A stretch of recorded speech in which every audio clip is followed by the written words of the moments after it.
Hey y'all, this is Scott from BBQ Barbecue, and I've had some direct messages and people that have contacted me and asked how I got started doing competition barbecue. So I'm going to walk you through where we started, and then I'll do another video and show you where we are today. The first question you have to ask yourself is why you would want to pick an expensive hobby that has such little payoff. The reality is there are so many teams competing and well-funded teams that not everybody's going to be a winner. The reason why I do it is a bunch of guys at the fire department that I worked at probably 10 years ago decided that we wanted to get together and do something like this. This is actually the grill that we started on. It is a propane cooker. However, this one has a firebox on it for charcoal. It's not allowed in KCBS for propane. However, we were participating in South Carolina Barbecue Association and Southern Barbecue Network, so this was allowed. It's a big trailer grill. We didn't have an enclosed trailer, so everything was actually strapped on the trailer, and I'll go through what we did. One of the things we realized initially is that we needed a 10 by 10 pop-up at the very least to protect us from when it rained. If you're not in an enclosed trailer, if you're going to start out, you definitely need a 10 by 10. You can rent these from a lot of party rental places, and actually a lot of the stuff here, tables and stuff, you can rent. It's a little bit cheaper to do it that way starting out and decide, if this is what you want to do, or actually try different types of pop-ups and tables to pick the best one for whatever your needs are. The 5-gallon buckets, we got those. They're great for tying on to the legs of the pop-up so it doesn't blow over. They say weight the legs. Empty 5-gallon buckets are great because you just fill them with water. 5 gallons of water weighs a little over 40 pounds, so it should hold your tent down unless you have a lot of wind. If you do buy a pop-up, I suggest buying one with sides. Spend a little bit of extra money initially to do that. If not, make sure you bring a tarp, because depending upon where your contest is, you may set up somewhere where you've got a real strong wind from one direction and you want to block that wind, so you tie the tarp to the side. You can pick up zip ties at Harbor Freight or any of the other stores to help hook that tarp onto the side of it. We'll go around here on the cooking side. You can get these pans at the dollar store, or really it's cheaper to get them at Sam's Club or Costco or even BJ's Wholesale. They're $7 or $8 for a huge number of them, and you're not going to use them all for a contest. You're going to use more than you think, but that's definitely something that you want to invest in. If you can, there are some thermometers out there. The best thing is a thermal pen, and I don't have mine out here right now because we didn't start with one. Eventually migrated to a cheap, inexpensive thermometer that's actually Bluetooth, goes to the phone, and we can plug this one into 6 different pieces of meat at a time to monitor different temperatures, and it has alarms. It's very simple, but it works. I actually just bought 2 new ones because nobody's using this one because it is inexpensive, but we've never had a problem with it. Again, it's not one of those things that's necessary, but you do need like a thermal pen to be able to check your meat temperatures. You can see all the spices and array of, I didn't bring any sauces out. What we found out, and it took us probably 3 or 4 years because apparently we're slow learners, was if we're going to use a commercial rub, then that's what we need to bring. If we're going to make something up that we think is going to be the best thing ever, we make it up, and like this one says brisket rub, and that's all we bring. All this other stuff, if you take this to a contest, you're going to start changing things at the last minute because everybody on the team's got a great idea what's going to work, and you're not going to have any idea what you did afterwards, whether you scored dead last or first place. It's better to go ahead and make up the stuff you're going to bring and then stick with that so you're not changing halfway through the contest. Definitely bring yourself a couple of chairs. There's my sleeping bag and a pillow that I've carried around everywhere. I usually sleep in my truck if I do sleep. The thing with a propane cooker is we could just set it and let it go. We did migrate to a little stick burner because the reality is a propane grill, you're not going to win, at least in South Carolina Barbecue Association or SBN, because you don't get that flavor. What we started out with, and there are thousands of dollars cookers on there, it's just one of these little inexpensive offset cookers from Walmart or Lowe's, wherever you want to get it. I think this one's it's a char griller. It's got the firebox on the side, and then you will put wood or charcoal or whatever you're going to do in the side of it, the vents down here on the side, and control the temperature. This works pretty good, but with as small as it is and with no insulation, because this is just thin metal, you're going to be feeding this thing probably every 20 minutes during the night. And if you expect to get any sleep, unless you're rotating with people to stay awake, this thing is just going to drive you crazy trying to keep it fed. And maintaining a constant temperature is really kind of tough on these. It's doable, but you really have to work on it. Get yourself a decent charcoal chimney if you're going to do something like that. This one is from Walmart, and it's actually lasted longer than I expected. I have re-riveted a couple of times. Just go ahead and buy the Weber. The Weber's a little bit bigger. It's well made, and you're never going to have to replace it. And this one just happens to be still in this room. And then make sure you bring paper to light your charcoal chimney if you're using charcoal. Obviously a lighter, you can get this at the dollar store. Don't forget your charcoal.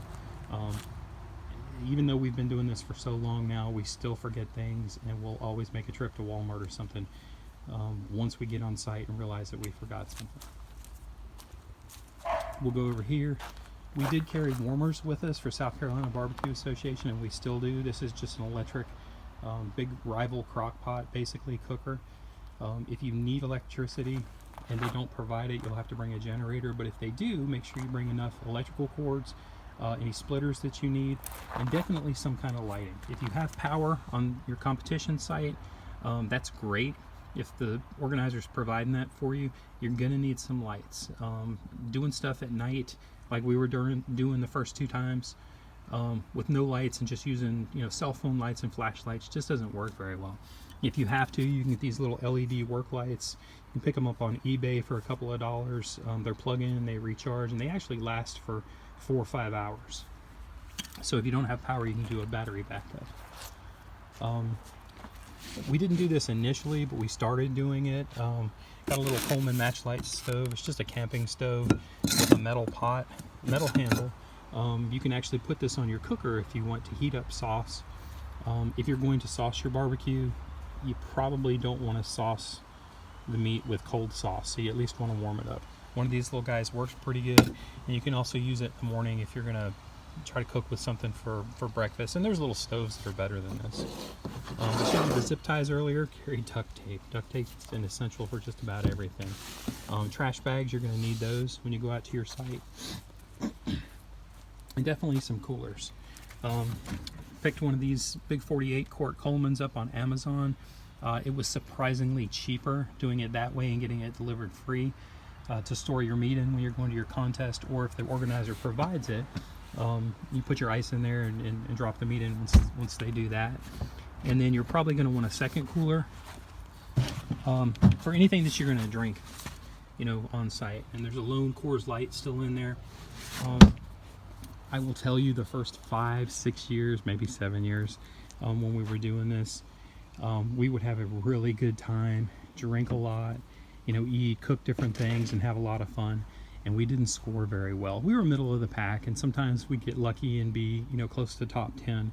But the reality is, if you're really trying to win, you can't get, all drunk up the night before and be hungover when you're trying to put your turn-in boxes together and make them look good for the judges. And something on the judges, if there's 100 teams out there, the majority of the time you're only competing against those 5 other teams' boxes that are at the judges' table. So really you're only competing with just 5 other teams, because usually 6 turn-in boxes will go to 1 table. So on to gloves. This is an old pair of gloves that I've pretty much worn out. They're leather palms. You're going to need something when you pull some of the hot stuff off the grates. Not necessarily touching the meat, but if you need to relocate a grate, raise it or lower it or something like that. The other gloves that you'll have are the nitrile gloves. You can pick these up at Harbor Freight. You can order them online. It's actually cheaper to order them online. You can probably get 1,000 gloves from Amazon for about $65. And look at getting some of these liners, and they're just cotton liners to put inside the gloves. You put these on first, and then you would put the nitrile gloves over those, and that way you can actually pick up a pork butt or a brisket without poking it with something or damaging the bark on it, and not burn your hands. For a long time we were using bar towels. We still have a few left in here. It's just easier to go to paper towels. It's nice to have a few of them, but after you bring them home and throw them in your washing machine for like the 15th time, and you realize that your wife's getting mad because you have orange rags in there from the rub and all the sauce and everything, it's just easier than replacing them all the time. They are great though. You can pick up bundles of them, like shop rags that are clean, from Harbor Freight or Northern Tool or wherever, if you do feel like you need a bar towel. We just go through a lot of paper towels. Paper towels there, you're definitely going to need those. A cleaner with bleach, I like those, but if you can't find one of those, you can go to Dollar Tree or one of the dollar stores, pick up Spick and Span. Works pretty good.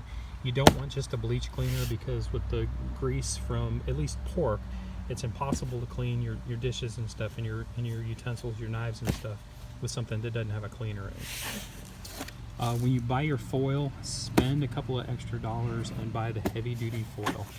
I made that mistake. I figured I'd save $4 and buy the regular standard foil. There's still a lot on this roll, and the reason why is because you can double it, you can triple it, sometimes use 4 layers of it, and you're still going to have poke through from the pork butt or the ribs or something. Just spend the extra couple of dollars, and like I said, I've had this for I don't know how long, and it's just going to stay out here in the shed until I can give it to somebody that's dumb enough to take it. Mentioned tables earlier. You're going to need these. We usually operate, when we first started, with 2 tables. We ended up going to 3. A lot of people were helping in the fire department, the firefighters that were going to this. These little PVC pipes are cut off, and they're probably 12 inches long. Measure them for your height. Will save your back. The table sits up a little bit higher, and if you're prepping your turn-in boxes or pulling the pork or cutting the ribs or whatever, it's much better because the table sits up higher. And you can pick up these little plastic tablecloths. Again, a dollar store or something, or Walmart. Pick them up, 3 at a time. Put them over top of your table to protect it. If you're doing a multiple meat competition where you're doing chicken and then ribs and something else, throw one of these on the table. Use your duct tape to tape it down if you're outside and it's windy.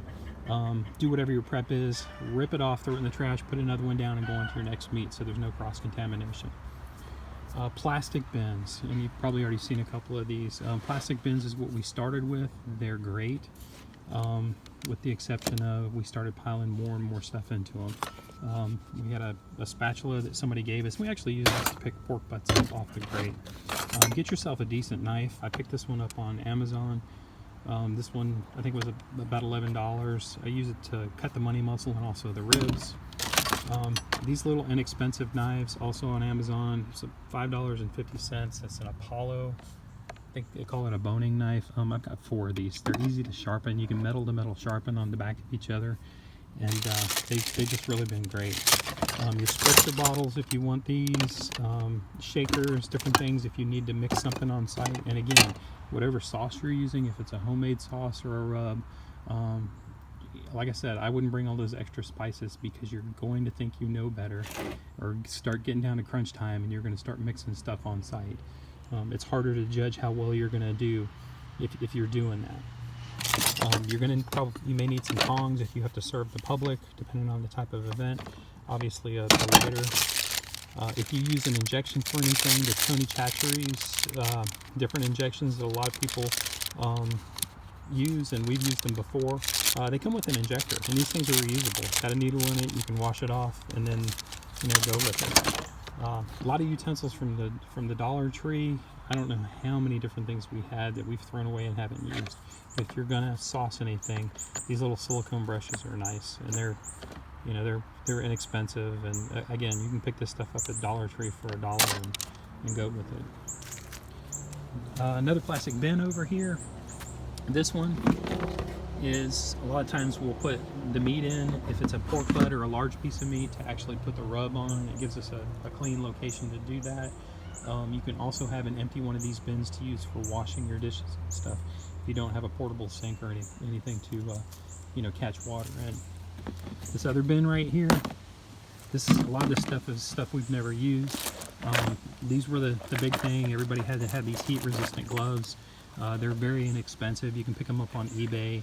You can pay a little bit more money for them at a barbecue store or other places. To be honest, it's so much better to use the nitrile gloves with some inserts for dexterity. These things, I guess you could pick a pork butt up off a grill grate, and I've done it before, but they're not comfortable, and you just don't have the dexterity that you're going to need. Let's see what else I got in here. I got an electric knife. A lot of people like electric knives for cutting the money muscle. It was one of those things where I felt like I had to have it. I used it twice and decided I'd rather do it with just a regular knife. A chopper in South Carolina. Somebody gave us this. This was actually like a door prize, or a sponsor gave it to us at one of the events. If you hear somebody chopping their barbecue in South Carolina, you know you just placed one step ahead of them, because everything in South Carolina is pulled pork. Chopping is more North Carolina, Piedmont area, Greensboro, and it's great. But in South Carolina, that's not what the judges are looking for. A couple other weird things. Somebody gave us one of these little thermometers. That's a regular meat thermometer like you use on a pot roast, or I guess a chicken or something. Another bin down here. You definitely want to have some garden hose if your host is providing the water. You're going to need little adapters. I'd bring 2 of them in case you're sharing water hookups with several people, which you're probably going to be doing. You can get these little cleaner sponges with a scrubby side and a sponge on the other. I got these at Dollar Tree. There's 6 of them in a bag. I use one for one contest, sometimes 2 if the stuff's really dirty, and we throw them away. And then a small thing of Dawn. Dawn cuts the grease, and you're definitely going to have grease. At least we found we have. And we bring enough hose so we can reach out at least 50 feet, and I think we have an adapter so we can run a couple of other different things if necessary. And that's pretty much it. That's how we started. Again, it's not impressive. It's just a little Walmart grill, and we did okay. We got a 6th place in ribs one time, which was a shock. Pork, 33 teams. I think the best we did using all this stuff was about it. I think it was 11th or 12th place. And we've moved on. There's nothing wrong with this. Do what you know and make stuff that you like, and then tweak it to whatever you think the judge is going to be looking for. And again, we started off with this big grill because we had it at the fire department, and realized that propane wasn't the way to go as far as the flavor profile the judges were looking for, the pop-up tent, and everything else you see here. So there is a way to actually start doing this and just go out and have fun. I mean, that's mostly what we do. They're all for charities, and we do them, and so that's pretty much it. I hope this answers y'all's questions. Feel free to message or comment below, and I'll see if I can answer any of the other ones. There's a few things that aren't out here because they've just been thrown away or gone since we've changed to an enclosed trailer. And good luck.